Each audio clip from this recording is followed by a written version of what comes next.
forme et répétée sur différents sites. Ici, Ça au moins, on aura déjà... Cette année, nous avons de la chance.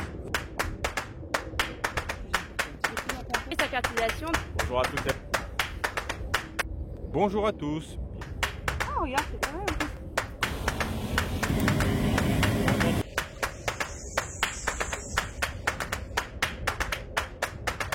Bonjour à tous, nous sommes le mardi 11 mars. Bienvenue pour cette AgroPlane vidéo numéro 3. Aujourd'hui, nous sommes dans le secteur sud et je suis accompagné d'Enzo. Bonjour à tous, Enzo Dutry, technico-commercial sur le secteur sud. Le sommaire de cette AgroPlane vidéo, nous allons parler colza avec la partie fertilisation et protection des plantes. Nous parlerons céréales et nous parlerons aussi des betteraves. Donc nous sommes dans une parcelle de colza qui est à peu près au stade D2E. Donc là, on va faire un point ferti. Aujourd'hui, on a des doses moyennes calculées avec Farmstar qui sont de 163 unités, très grosses, donc ça reflète pas forcément. On a des doses qui vont de 140 unités à 190, donc la moyenne est de 163. Aujourd'hui, des colza qui sont à 80 unités absorbées, ce qui fait de très beaux colza. Donc pour rappel, on est au stade E, donc va falloir penser à solder ces apports, surtout si vous êtes en liquide. Si on parle maintenant protection des plantes, aujourd'hui la principale chose à surveiller c'est encore le charançon de la tige. Là il fait encore un peu froid pour les méligettes, mais depuis une dizaine de jours dans nos cuvettes on a des piégeages qui augmentent. Donc c'est important d'avoir sa cuvette pour pouvoir piéger, car je rappelle il n'y a pas de seuil pour l'intervention sur charançon, c'est l'arrivée en parcelle qui va déclencher l'intervention. Donc on déclenchera l'intervention à peu près 10 jours après les captures ou le pic de capture dans vos cuvettes, avec des produits type Caraïbes Pro à 0,075 ou du Maverick Smart à 0,2.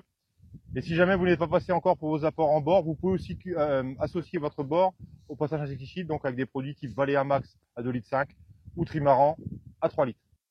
Nous sommes maintenant sur le site variété blé du secteur sud à la Chapelle-Saint-Pierre. Alors Enzo, qu'en est-il de la fertilisation des blés sur ton secteur ?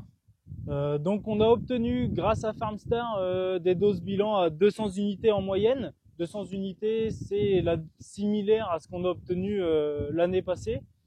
Surtout pour affiner ce résultat, n'hésitez pas à utiliser un outil d'aide à la décision en fin de cycle. Moi aujourd'hui, comment j'apporterai ces 200 unités? En gros, si on a plus de 200 unités, on conseille 4 passages. Par contre, si on a en dessous de 200 unités, 3 passages sont largement suffisants. Laurent, est-ce que tu peux nous parler un peu des stades aujourd'hui?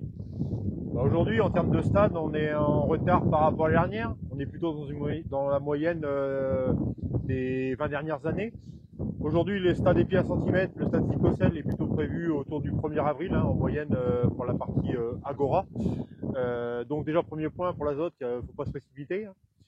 Et en termes de verse, aujourd'hui, on a peu de biomasse, les biomasses plutôt moyennes à faibles. Donc le risque verse est plutôt moyen à faible sur les blés. Ça se rapproche fortement de l'année dernière.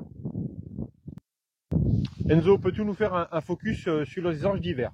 Donc en orge d'hiver, on a obtenu 144 unités en moyenne d'azote, avec des amplitudes de 120 à 180. Le deuxième apport va être à prévoir. Il n'y a pas d'urgence, le stade épi 1 cm sera atteint qu'au 20 mars. Par contre, on a une biomasse beaucoup plus élevée que dans le blé, donc on va avoir un risque verse moyen, et donc il faut continuer à surveiller. Allons maintenant par les betteraves. Alors Enzo, qu'en est-il des semis sur ton secteur? Les semis sur mon secteur ont commencé la semaine dernière, les conditions n'étaient pas forcément optimales. Des sols froids, 4 à 5 degrés, et des sols qui étaient tout juste réessuyés. Maintenant, on a les bonnes conditions, on attend que la pluie se calme et on va pouvoir retourner semer des betteraves. Et toi, Laurent, écoute, j'ai plein de questions d'agriculteurs qui me disent comment aujourd'hui on fait pour désherber une betterave correctement. Alors c'est vrai qu'on a perdu beaucoup de molécules sur le désherbage de la betterave, on a perdu le Mercantor pour l'aspect graminé, on va perdre aussi la Valex et on a perdu le trifusulfuron sur la partie dicote. Donc ça crée des impasses techniques sur les colzas, sur les matricaires et sur les ombellifères. Et bien sûr aussi sur les graminées. Pour la partie dicote, si on a une flore complexe avec des ombellifères, il faudra utiliser en prélevé des bases de produits avec du Chimerac, type Tesuro ou Goldtech Silver. Si on a des problèmes de matricaire ou de colza, il faudra pas faire des bases méthamitron. Si on a des bases graminées, Vulpin, on pourra utiliser des bases avec de l'étofumsate, hein, type Tornado Combi. Et si vous avez encore de la Vadex en stock, vous pouvez l'utiliser jusqu'au 29 mars. Pour le régras, c'était encore une très bonne solution. Pour plus d'informations, n'hésitez pas à contacter votre technicien ou de consulter l'agroplane détaillé sur l'extranet de la coopérative Agora. Et à bientôt pour un nouvel agroplane vidéo. Merci Enzo, à bientôt.